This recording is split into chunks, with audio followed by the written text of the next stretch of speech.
I'll be honest, I've been sitting at my desk here trying to press the record button for the past 20-30 minutes right now. I have had no idea how to start this video off. This is not going to be one of my typical videos where I bring out any spreadsheets, so don't have to worry about that. This is kind of like a bit of a therapy session for me right now. And what I mean by that is that since the 2.0 live stream, I have been in this weird rut where I just cannot get myself to be excited for the 2.0 update. And I don't know why. Actually, no, that's not true. I think I know why, but I want to just lead you into why I'm feeling that way. And for those that want to just dislike the video, you can just dislike the video right now and please just click off. I don't need you listening. But if you're interested in to know why I feel the way I feel, then please continue to listen and then leave the dislike at the end of it if you want. That's completely fine. If you don't want anyone to be any bit of a negative Nancy about this whole thing, then again, just click off right now. These are the things that I have, and it's not for any logical reason, and it's not really the game's fault either. And I know this, and I know exactly what's going on. But the way I feel is the way I feel, and I don't like it. I don't like the way I feel. Everyone that's excited for the 2.0 live stream right now, you are correct. You have the right feelings, in my opinion. You have the right feelings of like. After watching that live stream, you are correct, 100%. But you know when you've got like that pit in the bottom of your stomach and you just can't really focus on anything else until you get it out? It's kind of like, I don't know, if you drink alcohol, you might know what this feels. It's like when you're feeling sick and you're just thinking, I need to just get this out, then I'll feel a lot better. And this is kind of what this video is. That's a really gross comparison, but it is just an analogy. Just please, for the love of God, bear with me on this. Before I go into it, I just want to let you know that I didn't hate the entirety of it. In fact, I enjoyed quite a lot of it. I just want to go very quickly about the stuff that I like from the live stream first, and then we can get into my particular issues, my particular gripes that I am having that I can't get past. Okay, so Carlotta and Rocha both look amazing. The new skins are cool. I'm particularly looking forward to the Sanhua skin. That looks great. These areas here, I'm going to get to that. The rover appearance switch, it's good that you can now change between the different genders. Since it's on the go, love it. Absolutely perfect. Immersion mode, perfect. Smooth exploration experience in Rinascita with the utility tool Flight. This looks really, really fun and interesting.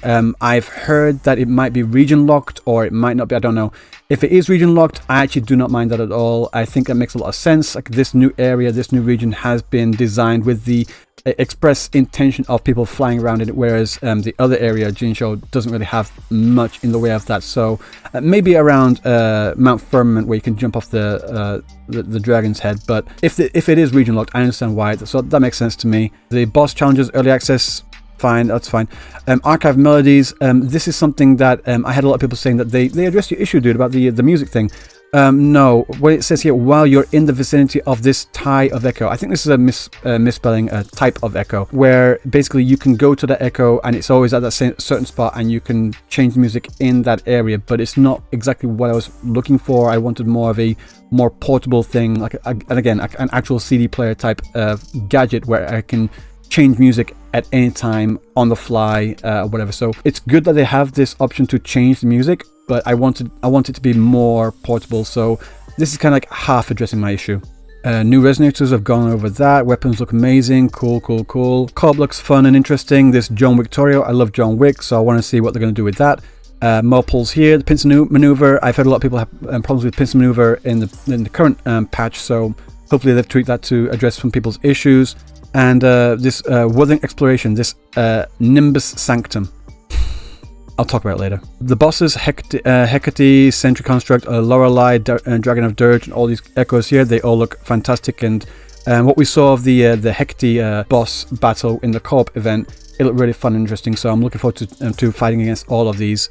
Nightmare Echoes, cool. New Sonata effects, that plays into what I was saying earlier at the end of my Wuthering Waves hate video about the all the different sets coming out, and it just goes into the echo experience. Yes, it is still an issue. I do not care what anyone says. Even if you do that method that is being laid out, oh, you're supposed to do it this way, it will mitigate the issue, but you will eventually run into that issue. I will guarantee you that. The numbers just do not bear it out. Phantom Echoes, cool. Holograms, cool. And then PlayStation 5, right. So let's get into it. So why am I not excited for the 2.0 Rinascita update? I just can't get past that. I feel it's a little too early. The game has only been out for about 7 months, and we have this complete different tonal change from what we have in Jinzhou. Like, And then people are just saying, it's a new area, dude. I know. I get that. That's not what I'm saying. I'm just saying it's too early to switch things up, in my opinion. The reason why I feel that way is because through 1.1, 1.2, 1.3, and 1.4, I just don't feel we've really had a payoff to that area yet. Like at the end of Act 6, we had like the boss battle with Dreamless, and that was good. That was really fun. I enjoyed that. And then later in 1.3, we had the flashback to the Lament. And then after that, we got 1.4 with the Camellia story. But that was like Camelia's story. It didn't feel like a good bookend to Jinzhou as an area. I feel like we were building up towards something. And I don't know what... I feel like for lack of a better term, I feel like I've been kind of blue-balled, really. Like we've been led on this journey through this area that's leading up to something, and then we just suddenly go to Rinascita. And I can't help but feel like it's a little too early. If they'd stayed in Jinzhou for another patch or two, to at least get it to a full year, and then on the anniversary, they drop 2.0, and then we have this come out with all Rinascita and all of its bright and bubbly glory. And now I know for a fact I've got people saying, the story's going to be dark, don't worry. I know. I know that a dark story can be told in a bright area. That's fine. I'm sure they will. On the story thing, I do have some issues I want to talk about later that are personal issues. I don't even know where I'm going with this, to be honest. And the reason why I say that as well is because I know that the way I'm feeling about this and the way I'm thinking about this is illogical. And I don't like that. I don't like the way I am thinking about this. And people are just going to say, just get past it. And yeah, I would love to. Going back through all of the marketing material leading up to 1.0, all of it. The test footage, the CBT1 marketing material, the CBT2 marketing material, and everything leading up right until 1.0, until we had the live stream. We had a certain vibe, which was a certain vibe of Jinzhou. And I was really invested in that kind of style, in that kind of visual aesthetic, and I enjoyed that a lot. So when we're going through all the areas and all the quests in Jinzhou, sure, some of the quests didn't really hit, like there were some misses there here and there, but the actual vibe itself, the actual overall tones and visual aesthetic of the game as a whole was something I really resonated with, forgive the pun. And I really enjoyed that area, and I enjoyed the story we were going through that area as well. But like I just said, I felt like we were leading up to something, like a good final act of Jinzhou, and it just didn't come. And I feel like if we just had something like that, if we had just one more big battle that wasn't something to do with a companion story quest, it was a main story quest where we go through and we have to go through another big semi-cataclysmic event, not a full lament, because I understand that they could build up to an even bigger lament later on, maybe 3.0, 4.0, whatever it is. I just need one more thing in the main story quest, which was very similar to what we had in 1.0 in Act 6 when we were leading up to fighting Dreamless. I wanted something a little bit more closer to that, where we're charging towards and we are preventing the looming tacit Discord crisis, which is what this area was entirely supposed to be about. And because I didn't get that, I just feel like I was just left hanging a little. And there are other plot lines as well that don't really feel like they have been fulfilled for me, like the whole thing regarding Geshe-Lin and also Scar as well. Scar's in prison. Maybe he's dead, who knows? But like we have those plot lines as well that I feel needed to be addressed before we continue on. People were saying that there's nothing left to do in Jinzhou, and I completely disagree. There's a lot more stuff that they could have done in Jinzhou before they go to Rinascita. And in the end, yeah, like I said, it's just I wanted that last final act to finish off the area. Like in other games as well, and before people say, well, you shouldn't compare this to another game, shut up. With other games as well, when you have a new area, where you have a new event or something, you have one big final battle to like cap it off. And I don't, like, to repeat myself, I just don't feel like we had that. In 1.4, we had the companion story quest with Camellia, and then that was it. That was the end of her story, and that was fine. That isn't the main story quest. So I think I just wanted one last thing in Jinzhou to happen, for us to do, for us to go through before we go to Rinascita. But on the point of Rinascita as well, about the complaints that it's too vibrant as well, there are areas in Rinascita that look absolutely incredible. Like these areas here, this serpent's tail, dragon tail, whatever it is up here, this Elden Ring looking area. I love the vibes of this as well. Again, here as well, it looks absolutely fantastic. And here and here. This is giving me like Two Towers and Sauron type vibes. So out of like, what is it, the 6 there? There are 1, 2, kind of 50-50 on this one, I'll be honest. Like these 2 areas here. So the majority of Rinascita is playing into these darker vibes. And I greatly appreciate that. My worry is that we're going to be stuck in these 2 areas here. Like we have a whole Wuthering exploration thing for the Nimbus Sanctum, and this is the area I am least looking forward to. This is not what I want. And again, that is a personal preference. I get it. That is a me issue. I'm not interested in this pink and fluffy rainbows and sunshine, literal rainbows and sunshine type area. That's just not what I was hoping for from Rinascita. I'm good with all this. This is fine for me. I understand that. But I just really do not vibe with this area. But again, that is a personal problem. That is a me issue. I'm just going to have to go through the exploration to get the rewards because I'm basically free to play. So I want the rewards. I don't want to miss out on the Astrite. Then after that, I just hope that I'm not there for any longer than I absolutely have to be there. This is not what I'm looking for. And it's kind of like when you go to a theme park and they have all the theme park areas. You have like the more adult oriented. I don't mean like Gooner type. I mean like a more scary rides type area, and then you've got the kids section. Just don't go to the kids section. And that's what I want to do as well. I want to avoid that area because it's not what I'm interested in. I want to stick to these other areas down here. I want to stick to this area and this area and this area. So there are more areas for me to enjoy. I'm looking forward to these, especially this one.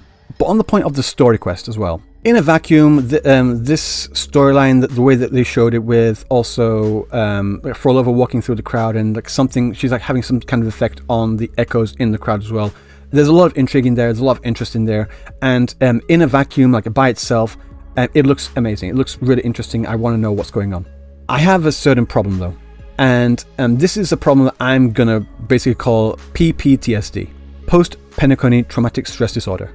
And when I was watching this, I saw a lot of parallels to Penacony. And these parallels probably aren't there, but because I was so fucking traumatized by Penacony, but how absolute dog shit it was, I'm worried that it's going to happen again. Like playing through Honkai Star Rail, I really enjoyed Billabong. I thought it was great. And then Jonjo Lofu, it was fine. And then when I say that playing through Penacony was literally the worst gaming experience of my life, I absolutely mean it. And then I got some people saying that, oh, what about this game? What about that game? Yeah, I haven't played them. I do not play a game unless I know it's going to be good. So I went in and had high hopes because Billabong was amazing. And I'd heard so many good things about Penacony. So when I actually got to Penacony and I had that, it was an absolute gut punch. And I felt winded by it. And now I know for a fact that people are going to be saying, that's a bit of an over-exaggeration, right? No. Yeah. Probably. I am someone that gets really invested into stories, for better or worse. I really do enjoy the stories. That's why in my videos about Honkai Star Rail and about Wuthering Waves as well, I put a lot of emphasis on the story because I feel like these kinds of games here, these are story-focused games. Like other games such as, say, like Tekken, Street Fighter, or even like Sonic, whatever, they have a story to them, but you don't really play them for the story. Whereas these ones, personally, I do think there is a big focus on the story as well. Maybe some people don't play for the story, and then that's fine. That's for you. I enjoy all the combat. I enjoy all the gameplay in here, but I really enjoy the story. And if I get invested into a story enough, it really does affect me because I do enjoy it. And I'm sure a lot of other people out there can kind of understand what I'm talking about. Let's use the Penacony story, for example. Like, I didn't get invested into it because it was just not something that I had been focusing on like at all. I went into Honkai Star Rail as a freshly new player, and Penacony was already out.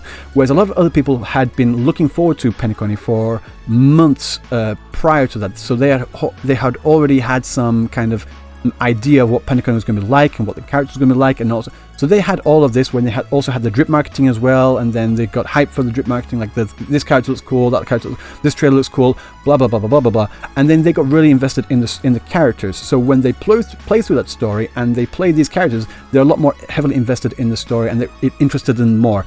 I did not have that. I did not go through the characters thing there. I did not go through all that, so that's why it didn't really hit for me at all. So playing through the story quest without all that backlog of information, it didn't hit for me. But the thing is, I am invested in this story. I am heavily invested in this story, in the characters and in the world itself. So coming back to why I'm getting like PPTSD. I just want to lay out these parallels that I saw that I did. It's not like I was looking to see them. It's just like they stood out to me because I was so fucked up by Penacony. The whole like absent founder, keeper of the region area with the sentinel. The sentinel's gone missing, and they also got the watchmaker as well. I saw that parallel, and the two warring factions fighting over control of the area. You've got the IPC and the family in Honkai Star Rail, and you've also got what's referred to as the family in Rinascita as well. These two families here, the Montelli family and the Fisalia family as well. And then you've also got this like rogue faction in there. You've got the masked fools in Honkai Star Rail and the Fools Troop. Again, fools are in the name as well. That's not hard to see where that connected in my brain too. And then we've also got the MC coming to this new land and being in the middle of everything with Trailblazer and Rover here. And with all the areas itself being bright and lively with a heavy emphasis on fun and celebration. The only real difference I saw was the part of the Fractidus being in this land. And that's actually the part that I'm really looking forward to the most. I want to see how the Fractidus play into this story here. I'm really looking forward to that. But the fact of the matter is, as I saw these parallels, and looking at the trailer for the story as well, where it seems to be really heavily invested in these two warring factions, I saw a lot of this kind of similar themes playing out between Penacony and what seems to be happening in Rinascita as well. I'm just really worried. I'm really scared that they're going to do that. They're going to pull another Penacony and just have an entire fucking yap fest. But we know that Kuro Games, so far at least, have not done that. Like I said, I do not look at leaks. I haven't even seen the IGN 10-minute gameplay footage yet because I'd heard that there were some story leaks in there. So maybe I should actually watch that just to like alleviate my worries and my concerns. And it's also just like these entire like bright tones, again, in these two areas specifically, and also kind of here as well. I'm seeing kind of similarities as well. Coming from playing Genshin for a few years, and also I still play Honkai Star Rail. I still do my dailies.